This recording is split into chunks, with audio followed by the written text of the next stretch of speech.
Hi, I'm Kelly Bassetti Primo, and welcome to my podcast, Learning Curves, where I bring the small business community direct to you. In my podcast, Learning Curves, we learn about all the unique services that businesses have to offer, and we also learn about the different challenges that businesses go through. In times, businesses go through several different ups and downs, and we talk about the learning curves that we all go through and how we address those. I hope you enjoy my podcast. Thank you for tuning in.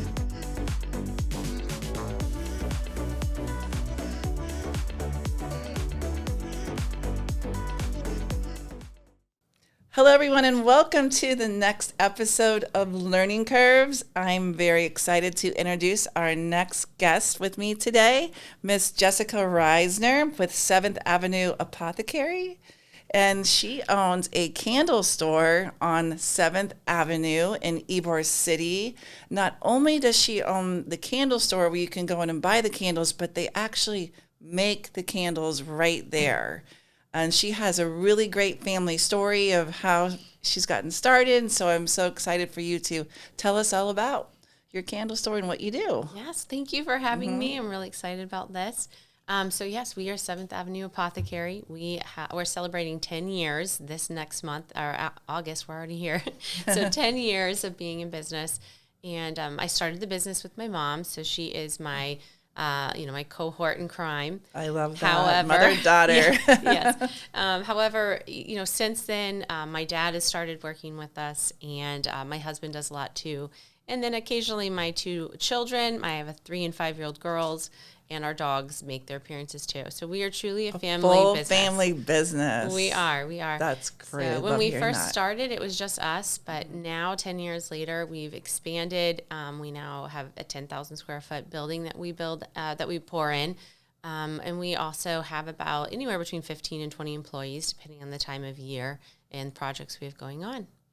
Oh, that's great. So is that building also in Ybor City as well? It's kind of on the outskirts of Ybor. Okay. It's right on 7th Avenue, but it's in an old dry cleaning building that my grandfather used to own and operate a dry cleaners out of. He was the oldest of 10 of the Fonte family, and my great-grandfather brought dry cleaning to Tampa in 1915, and ever since then, the brothers and sisters were involved in that business. And it was just, I think, 2015 when they finally sold the last part of the business. And so it's just been, 100 plus years of entrepreneurship in our family. I love that. After they closed their businesses, and then you all started a new one where all the family is part of that. We did. And when we first started down there, it was kind of a depressed area. It definitely needed to be revised and brought back to life. And since then, there's been lots of people that have gone in, fixed up buildings. There's murals going in, and just everybody's really taking pride in the area because it's a great place.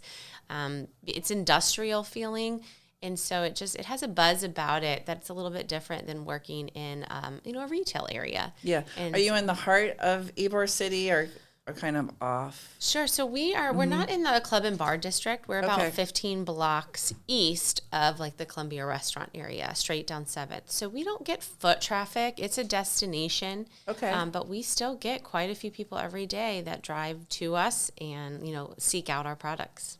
Oh, that's great.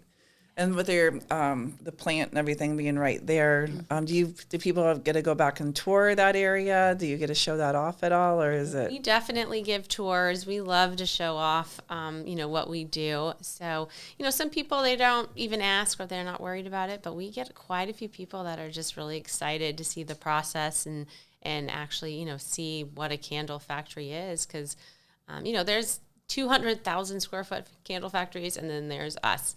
And so for us, ours is a little different. It's a makeshift building, has several partitions to it in a sense. So over the years, we've had to knock down walls, make doorways, things like that to make it usable.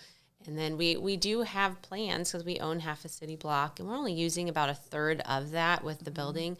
So we have plans to build a new state-of-the-art building behind our building and then connect it so that we still have frontage on 7th Avenue, but we've greatly outgrown our space. We have several containers outside where we store things because we just don't have the room inside.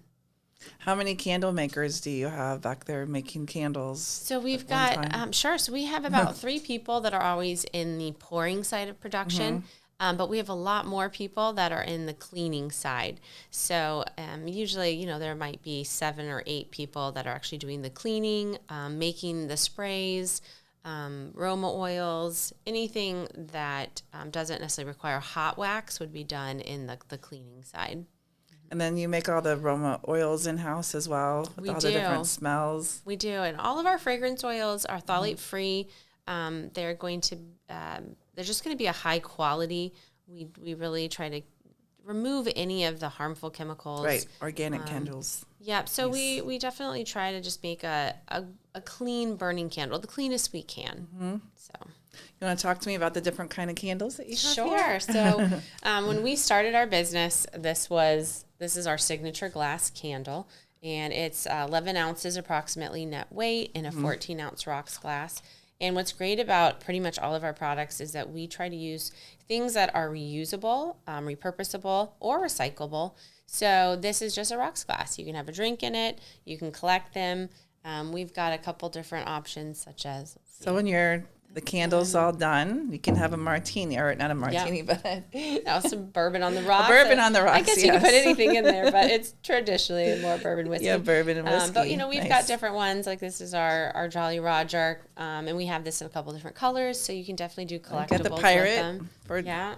theme for Yeah. Tampa. This is our Invasion candle. Oh. So, you know, Gotta definitely have one of those for appropriate to Tampa. Gasparilla. Yeah. Yes. So that's where we started, and this is really the bread and butter of our business is our signature glass. But along the way, you know, we've definitely have seen needs for additional products. So we've got travel tins and mini tins.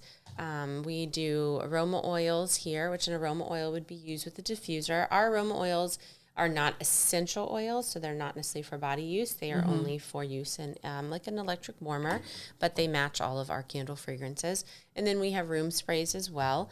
And then also for another flameless option, we do wax chips. And with wax chips, they're kind of cool. Some people might be familiar with companies like Scentsy, where they get the little cubes of wax. But this, we actually just break our wax into big pieces, and we call them wax chips. And so you can put, 3 or 4 of them in your warmer, and then it's just a flameless way to release fragrance throughout the day. And it's safer when you're not at home. You can leave it on all the time. Oh, I love that. Yeah. So there's a wax chip. You can kind of make your own candle with that in a way? Or? So it's not necessarily for actually making a candle. It's really just to be used in a warmer. And so, we don't really we actually used to have parties where we'd have people come in, 20 or 30 people at a time. It was a lot of fun. They would all come back. They could pour, 10 or 15 candles. Oh, We'd go like through that. the process. And then they could bring, food and beverage. And it was kind of like a party. Not so much teaching people how to make a candle, but just a fun experience. And we've grown so much that being there, daytime hours, it's hard to stay for nighttime hours. So we've kind of grown ourselves out of that concept. Right. And plus we're so busy with pouring the candles. We don't even have space on tables to set up for parties anymore. So it's maybe once we expand into a new space, we'd love to bring back that concept of having fun parties and outings there. Yeah. So that's in the future thing again, the past and the future. But definitely, we have birthday candles. We do all kinds of cool packaging. But even our packaging, we try really hard not to over package, because you'll get these beautiful candles, and sometimes, they might be $40 to $80, and it comes in this ornate box. But the boxes, there's a lot of process that goes into that boxes that's not environmentally friendly. And what do you do with it afterwards? Right. It's definitely pretty. It's kind of wasteful, and it just goes into landfills. So for us, our primary packaging is just a craft paper lid. And that's what we prefer. It's perfect. That's all you need.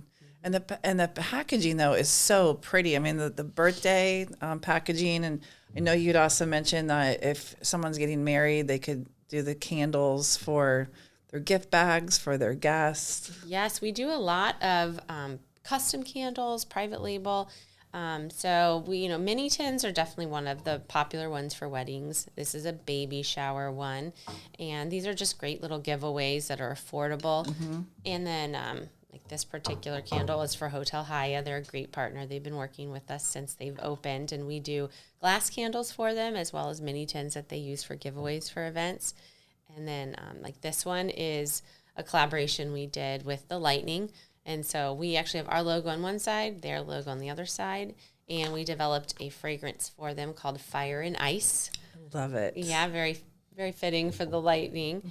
And then we work with a lot of other companies where we brand them, like Ritz-Carlton's, the Art Ovation Hotel in Sarasota. We work with Ocean Prime Restaurants, Capitol Grills. You name it, we do it.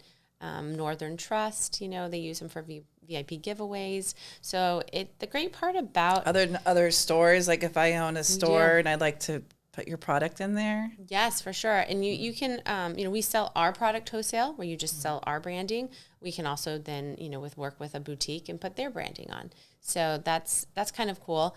We also work to match fragrancing scents. So there's a lot of companies out there that do scent marketing, and those companies have specific scents. So we work to match their fragrance so that when you walk into, let's say, that Ritz-Carlton hotel and you smell that white tea and fig, you can also go in the boutique and buy a candle that we make for them called white tea and fig, and it's the same fragrance.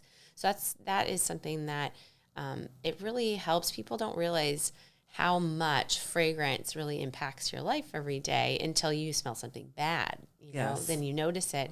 But people are becoming more and more aware of good smells and how that just impacts business and, having people stay in a space because it smells good longer, things like that. So that's a large part of our business too. I love the fragrance idea and how you can match that up to whatever they're looking for.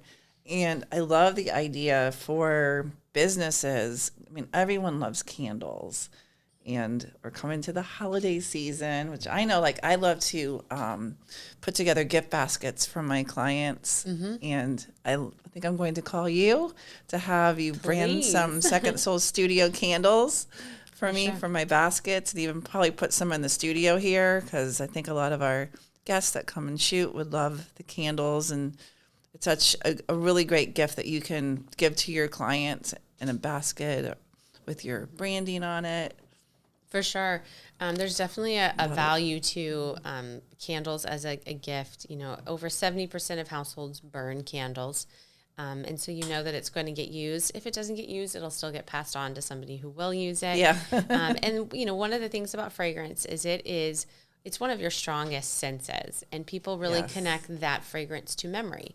So if you want to be remembered, you don't want to necessarily give them chocolate chip cookies. That's gone in an instant. But this candle that burns over 65 hours, it's going to sit in their house for a while. It could take them a few months, and then when they're done, they have a glass that maybe has your branding on it, and they keep that glass and use it.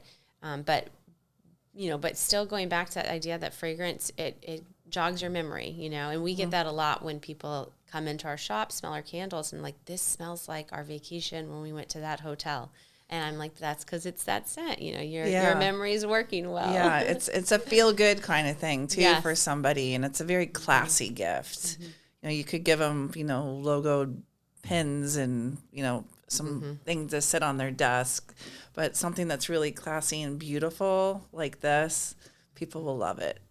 And for us, we just do a pure colored wax, and the wax is always going to be a shade of, off-white, depending on the fragrance oil and how it affects it. And that's important to us because we want them to be, gender neutral. If somebody doesn't want pink, they don't have to have pink. If they don't want bright blue, they don't have to have bright blue. It's still, the fragrance that they can still burn and enjoy. Mostly because we have a lot of very unisex fragrances. We reach across all aspects of people with them. We try not to get too sweet or like too flowery. We try to incorporate things like we have a magnolia and oak moss, but it's not a heavy floral. So a lot of people smell that and they're like, that's not what I was expecting. And it's beautiful. It's not, I was expecting to get a headache from it, things like that. And then a lot of our popular fragrances, that men really go for is like our tobacco vanilla bourbon. We have a vetiver and leather. Even some of our holiday fragrances, like our kumquat and clove or Fraser fir and thyme. Those are ones that, we have a lot of wives that say, or, say the girlfriends that say, well, my husband or my boyfriend approves. They might not come in here and buy them, but they approve of them. So, because traditionally candles and fragrance have been more of a female-driven market. And we find that we get a much higher percentage of men that come in and shop with us. So I love it. Mm-hmm. Men like candles too. They do.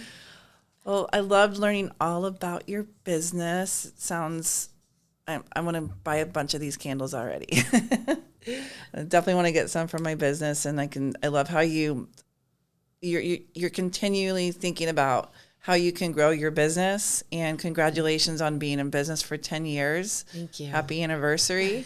It's hard to be in business that long. It is. So, there's definitely a few times in there where you're like, do I throw it all in and just give up, or do you keep going? And I'm definitely glad I went and kept going. Yeah. And I'm going into my 26th year in business Wow. from my ad agency. So it's crazy. Congrats to you. I can't even believe it. I'm like 26 years. Wow. And it goes by so fast. It does go by so fast. And a lot of businesses, it's something to really be proud of, because most don't make it past 3 years. Mm-hmm. And, the fact that you've been in business for a certain time period, you've had a lot of things that you've learned along the way. Mm-hmm. And I love that you're a family business. Working with your family, I'm sure, has its really good moments and sometimes challenging at times. Mm-hmm. I'd actually like to learn a little bit about that. What is it like to work with your family, and how do you all do that and get along and be able to, go home the next Sure. day and still like each other? Sure. At CEA Marketing, we take your business, your passion, and your why, and we sell it. If you're unsure where to start marketing your company, CEA Marketing is here to help. Our team at CEA has tons of experience and top-notch training, which helps you take all the stress and confusion out of marketing your own business. After years of working with large companies like Pulte Homes, the Outback Bowl, and Metro Places, we guarantee the successful implementation of a marketing strategy. It definitely has its challenges at times, but at the end of the day, the biggest takeaway for me is that the hours that I put in, the blood, sweat, and tears, it's for my family. And sometimes it's a little easier because I've had, odd jobs along my life where I'm working for a major corporation that really doesn't care about me. At the end of the day, the profit that I'm drawing for them, it goes in someone else's pockets, and they just don't care about me, And so for us, it's, working for your family. And then on top of that, we really see all of our employees as family. Mm-hmm. We have several of them that have, been there for years. We hire everything from high school kids all the way up to, our oldest was in her 80s that used to work for us, and she was kind of like my second grandmother. And so, family just is a resounding thing for us that it's important. And as far as working together, it's fun because your family's not afraid to tell you what they really feel and think. So when you have an idea, right. The ideas really gets spun in different directions, because I can say to my mom, I don't like that idea. Like, I do not support that. Versus if I was working with another business partner or maybe a boss, like, I probably wouldn't be that bold about it. So I think it helps sometimes because we can kind of kill bad ideas quickly, or we can really start going with good ideas quickly too. So that's one of those things. That's a great thing. Is that I know that I have a lot of family. This is Ennis. He's my nephew. Love it. And my son has worked for me for the last couple of years, and also had some friends as well. And it's nice because we all have our personality types and things like that. And, sometimes I feel like I can come off harsh. And to some of my employees, they said, I'm scared of you kind of thing, where my family is just like, oh, that's just Kelly, so they don't get taken back by it at all. So, and I can have those honest conversations and truly be me without having to tiptoe around a conversation where I might have to with one of my employees to make sure I'm talking to them. Am I talking in the right tone, saying the right things, making sure I'm not offending them? Where these guys, I can be me, and they're okay with it. For sure. And also they can give me their opinion as well, without, knowing that I'm gonna, that it's accepted, I guess, because we're family. Sure. So. Sure. And being in a family business, like that's a tradition it goes back to generations. And I do feel like maybe in the last 20 years, maybe even 30 years, but there's that sense of, I want to get away from my family. I want to move out at 18. I'm going to be independent. And I think that you can have all those things and still be a part of a family business. Yeah. There should be something celebrated about that, because it's almost like a precious thing these days that it's hard to find family businesses. And sometimes it's almost like a negative connotation, like, oh, it's a family business, so it must be like little or rinky dink or, versus, I mean, when you think about some of the major names, the Vanderbilts and, all these people, they're family, like it's that family business. It was family money, and and they still were able to accomplish a lot. And you don't think negative about that necessarily, but today, family business sometimes just has a little stigma to it, like it's small. And, but it can be still, we still make a living. I pay my mortgage every month. Like, we go on trips, like we've been able to accomplish this selling fragrance products. So. It's great. I think, working in a family business too, and having that legacy, which I try to tell this to my son. I mean, I think he wants to now ready to go off and fly away, and he wants to make his own mark in the world. Like, that's yours, Mom. I want to make mine now. Yeah. But I'm like, well, maybe one day you might want to come back and take this thing over. That's right. But so I get that they want to do that, but the whole sense of like building something and holding on to something that is a legacy, because the kids can kind of make it their own, once they take it over too. It doesn't have to be the way you had it planned out, because the world changes and you kind of got to change along with it. Yeah, and I mean, I welcome the day that my daughters are old enough to really be part of the business and start, contributing I mean, right now they just go shopping with their little fake shopping cart and mess things up, I would say. But I am excited about that day and having their input, because I don't want to be a dinosaur in a room. I want to be, the newest and greatest animal. And I think having the next generation help with that. They bring a lot of insight, the things that we don't normally think of. Yeah. Completely different insight, which is great. Yeah. And then you couple it with the wisdom that we are learning along the way. Yeah. And, hopefully we can keep going for future generations. That's something I wanted to build is something that, they can have, or at least they have the choice. Do I want to stay with this? Do I want to sell it? But it'll be their choice, and it'll be something that they can fall back on and say, hey, I want to be part of this. Yeah. That's really nice thing that your kids have that choice to do.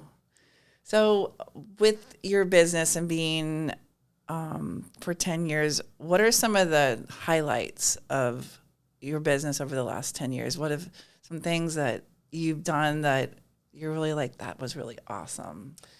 We've had a lot of great press experiences where people have found us. And I think that's where we have this niche where, like Ocean Prime Restaurants, we started working with them years ago, and they tell us all the time, like, well, we give them as gifts, VIP gifts a lot of times. Sometimes they'll sell them.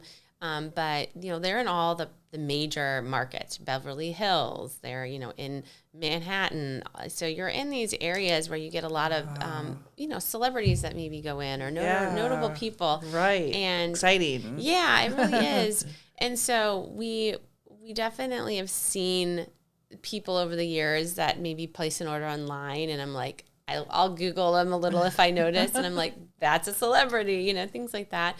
And then last year, we were just blessed to have been picked up as part of Jacqueline Hill. She's local in Tampa, and she likes our candles, and she started her own website, iminit.com, and it was to kind of help promote and lift up people during the pandemic, and celebrate them. And so we were a candle company that she brought in, and it was kind of that idea of like she wants to sell them herself, but she also wants us to prosper too. And so it was just a great way to get in front of millions of people through her and her Instagram and YouTube prowess and such. And so we were just really, really blessed to be a part of that.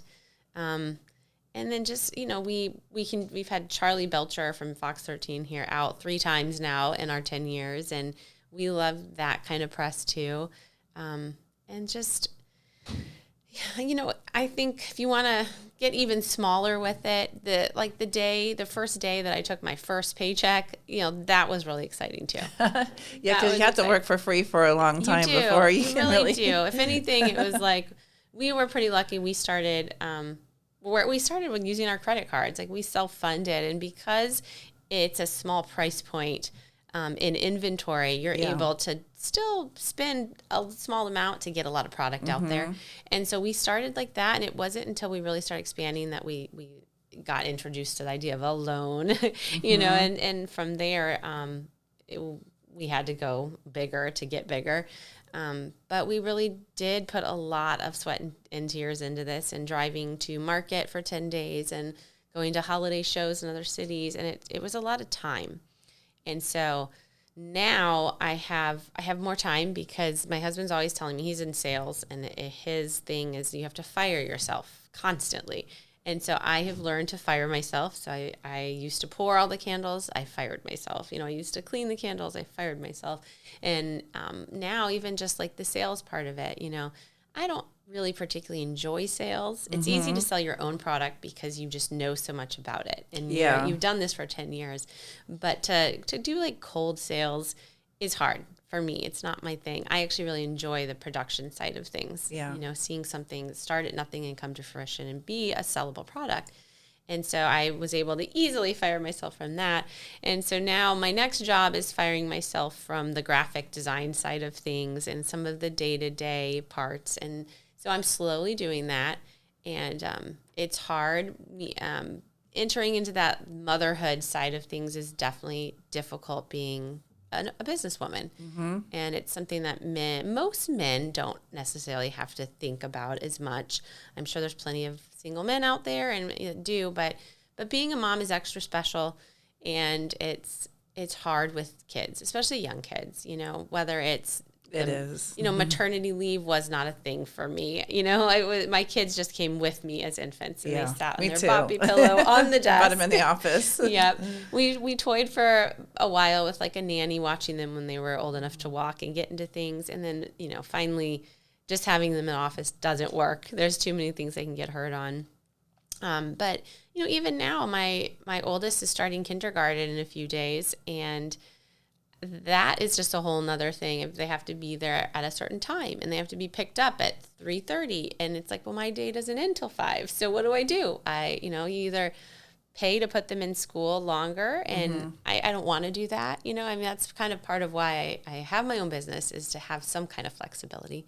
So now I just have to leave at 2:45 to be there on time. So my day's shorter, which sometimes that doesn't necessarily mean you don't work. It just means you're going to work at night. You work different hours. Yeah. You find a way around it. Yeah, but at least it provides flexibility. But that has definitely been something that you have to work through. I mean, I'm guessing you got that too. I have 3 kids. Okay, one more is that 3 kids, and they were in like every sport you can think of, and then owning a company at the same time. And same thing. I was growing my business and went from just a couple people to almost to 20, just like you. And it gets crazy at that time period. But I was the one.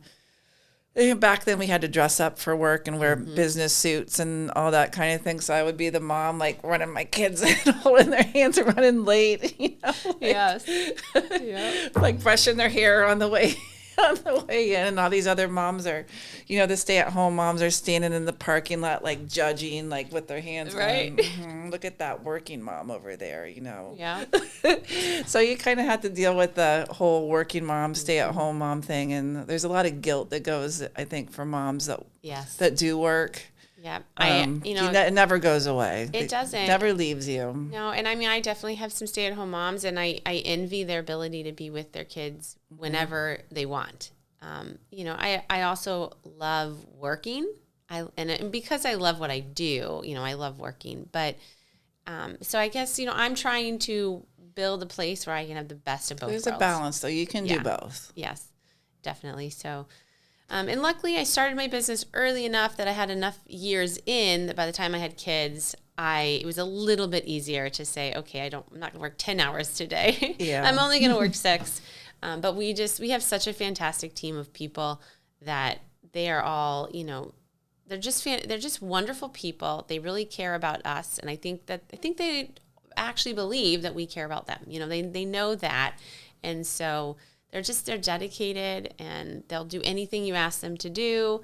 But I'm also the kind of employer that I'm not going to ask you to do something that I wouldn't do. And I can honestly say I've done everything. I had to clean the toilets before when we've had people coming. And, we don't have a janitor. It's like everyone just pitches in at some point. And so I've done it all, and they know that.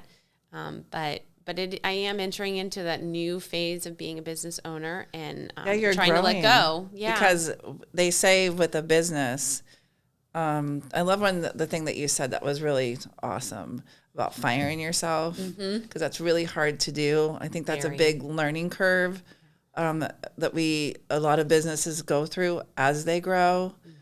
Because it's really hard to let go of certain. I'm still guilty of that, and I've been doing in business for 26 years.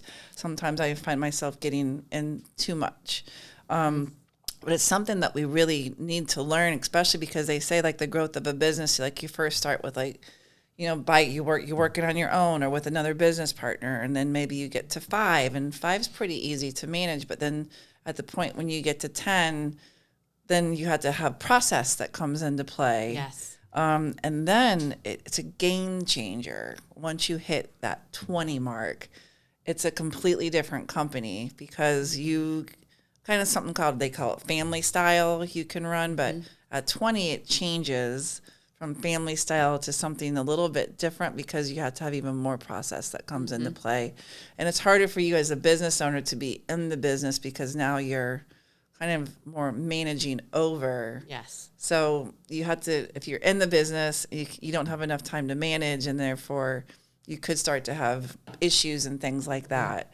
So how did you kind of go through that as you grew? I know that you were talking about firing yourself, but from being 2 people to 5, I'm sure to 10, like I'm telling you, I'm sure you kind of went down that path, and now you're here. And probably it sounds like you're getting ready to expand again. Yes. So it has been like stepping up a ladder, and the closer you get to the top, it gets a little more unstable, and unless you figure that out, how do you stabilize the ladder? So, for us, it definitely helps having multiple people in the business that are family members, because we can split up that managing side of things. Yes. So I manage more of the creative side. My dad manages more of the production side, and my mom does a lot of like HR. And so anytime there would be like an issue, she would handle that side of things. Yeah. So we've been able to nice really, that you have that. Yeah. I'm the lonely business owner that suffers sometimes. Honestly, I don't know how, if I could do it by myself. I don't know. So, and for us, since we're manufacturing a product, when people are there, if you don't have something for them to do, they need something to do, or you're paying for nothing, And so it's just constantly trying to keep the business coming in, making sure that you have the right number of people coming in every day, or do we start cutting back some hours during the slow months, things like that. So that's kind of a balancing act that we've had to learn along the way. And you never know when you're going to get that big deal, and all of a sudden now you either have to say, hey guys, can we work more hours, or do we hire another person? And sometimes that happens pretty quickly. So you're just constantly juggling the hours of, part-time workers, so that you can stay at least profitable. That's been hard. And then, we just started offering 401k. So I'm really excited about that, because I in a way, I feel like I'm investing in their future too. Yeah. And that's not always easy for you to find the money to offer that. And so just we definitely have had to figure it out, and we're still figuring it out. Every day there's always something going on. but we also try really hard to hire like non-drama employees, just people that are How do you do laid that? back. Well, you try, but some people say don't hire your family, don't hire your friends, things like that. But we started out hiring a lot of family and friends. And although not necessarily all of them work for us anymore, and they helped us get to where we are. Yeah. And you grow to a certain place, and then you have to have a little bit more of a, we need you here at this time. You can't tell me when you're going to be there. Like, I need you there at this time. And so then that does kind of require you to branch out now and hire people. But a lot of times getting recommendations. Hey, my neighbor's son needs a job. Would you talk to him? Sure. So kind of finding people. I usually find the recommendation side of hiring works really well. And trying to hire somebody cold that gives a we do a lot through LinkedIn, those types of places. And a lot of times I find when I don't really know the person or it's been a recommendation from somebody that knows them, it doesn't work out as well as somebody that was recommended. For sure. I would never recommend somebody that I just didn't believe would do a great job. Yeah. Especially because I love you and I love your business and I want them to do well for you. Another thing that I love for hiring is when people contact me just directly. They find out, they may be able to find out my email, or they just go to our general email and they say, hey, I love your products. I have this service to offer, or, I'm looking for a job in marketing or production. Here's my resume. And I actually love that because they're just taking the initiative to contact you in a different way, and it's more personal. And, larger companies might not work that way, but we definitely do. And so I've found some of my best employees just when they come directly to me through an email, or sometimes even walk-ins, but no, the email, the ones that and a lot of them don't do that. It's crazy. Like I those are the ones I pay attention to, because I go into when you post a job and then you have to go through and sort through them all, it's very overwhelming. And then a lot of them, they don't really even get back. It's just crazy how they don't get back. They ghost you. Nobody sends thank you notes anymore after interviews. The creative ideas, if they really want the job. I don't know that they teach interviewing skills anymore with at college. I'm not or seeing just etiquette in general, Yeah, just proper etiquette about that. But you're 100% right on the ones that come through that take the time out to send you a personal email, let them know how they could bring value to your company. Those are the people that you're going to pay attention to. For sure. I just hired a new person. I'm actually getting ready to hire a studio manager here for the studio, and actually the two people I'm going to be, one I already offered the job to. She'll be an assistant.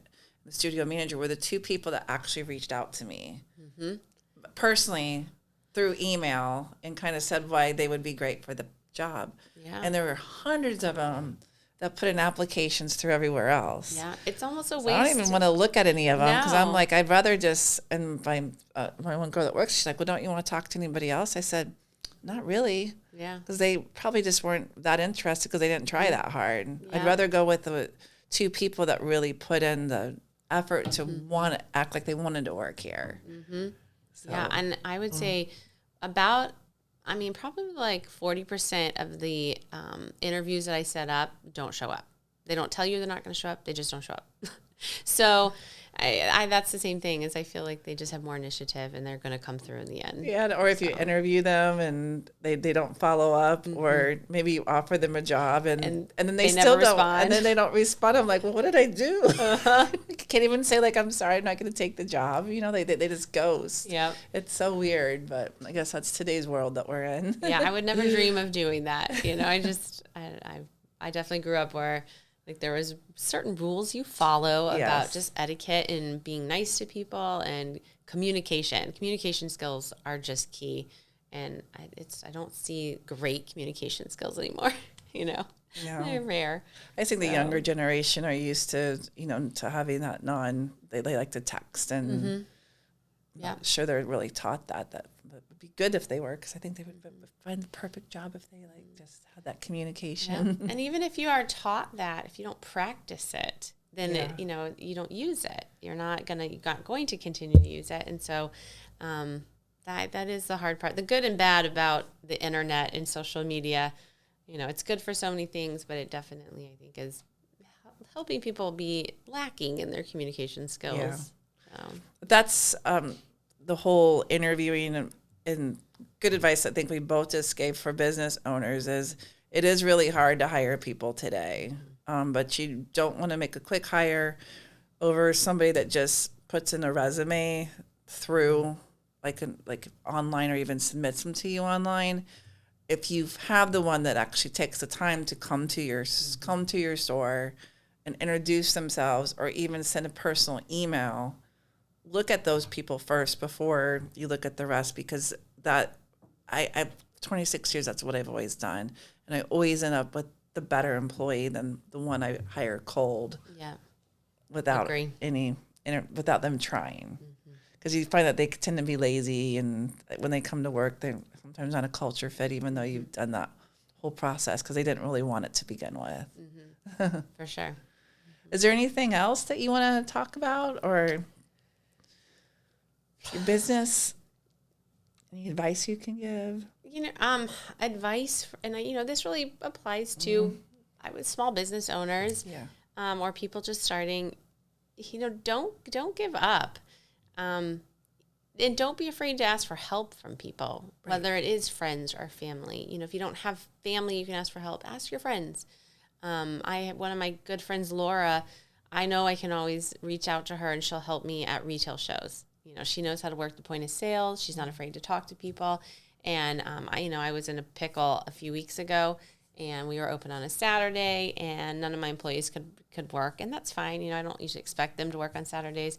And so I called her last minute, and I was like, please, can you help me? Like, I'm not going to be able to do it, by myself, even like with who was there, we couldn't do it. And thank God she showed up.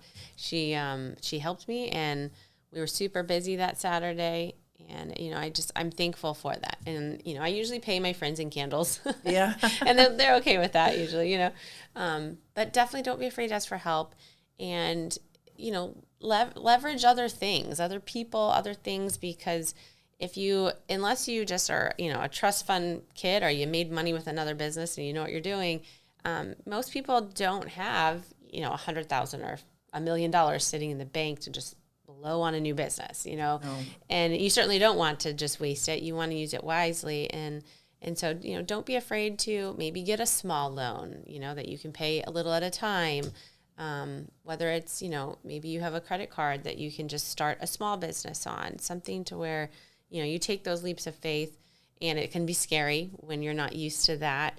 And definitely ask for advice. If you know other people, ask for advice, So my husband and I are looking at opening a franchise for boutique fitness, and he is out there finding every other boutique franchise owner that already exists. And he's like, can I talk to you? Can I pick your brain? Like, help me. And truthfully, I don't think he's found one yet that said, I'm not telling you my secrets. They're my secrets.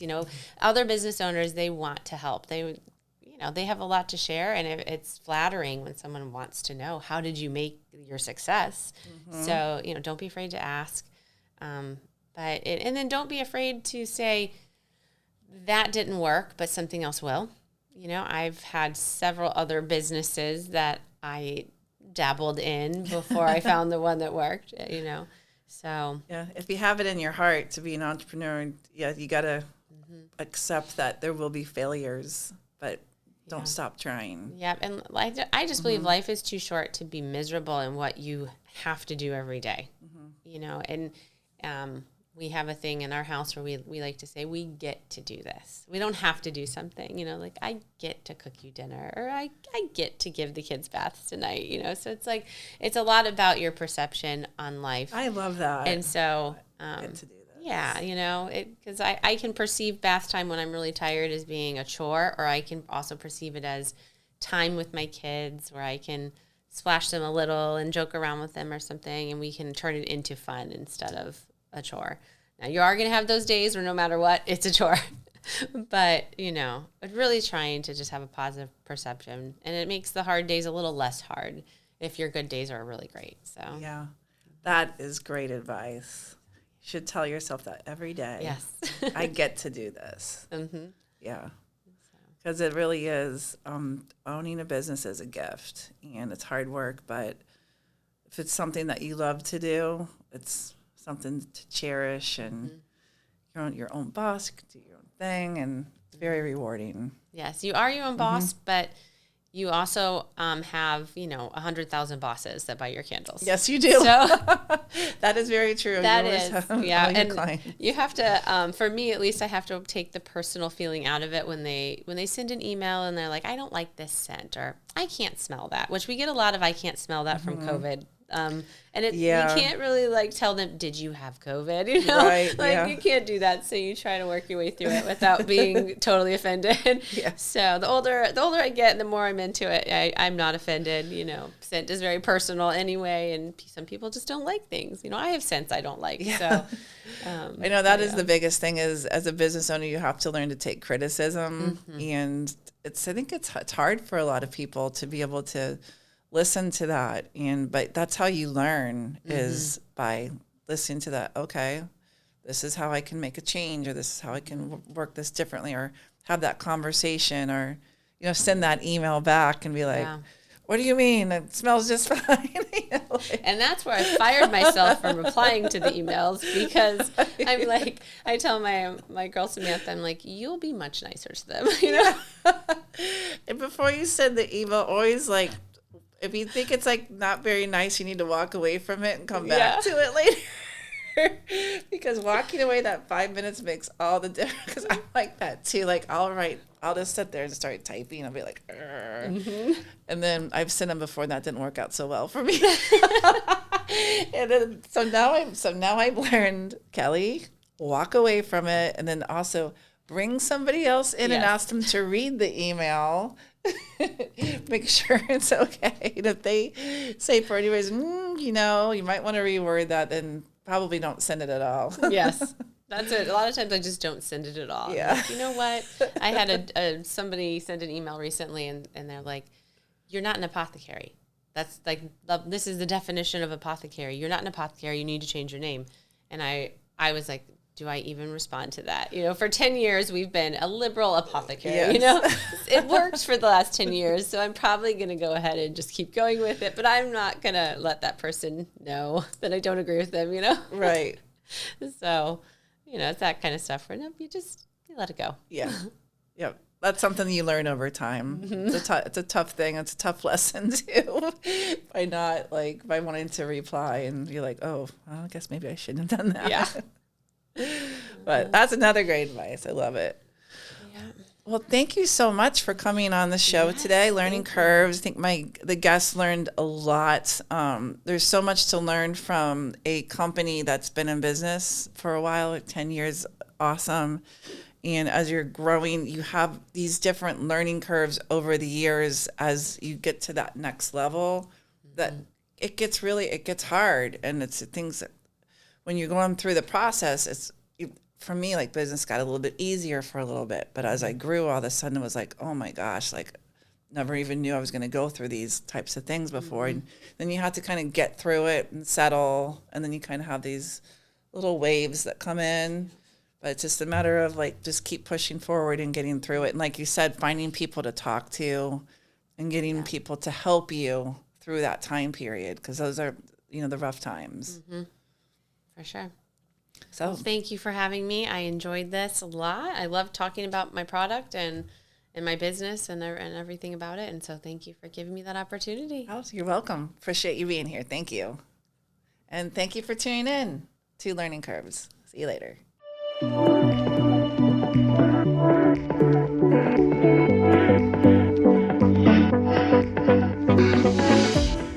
Second Soul Studios is a full-service production studio with capabilities for photo, video, podcasting, editing, co-working, and more.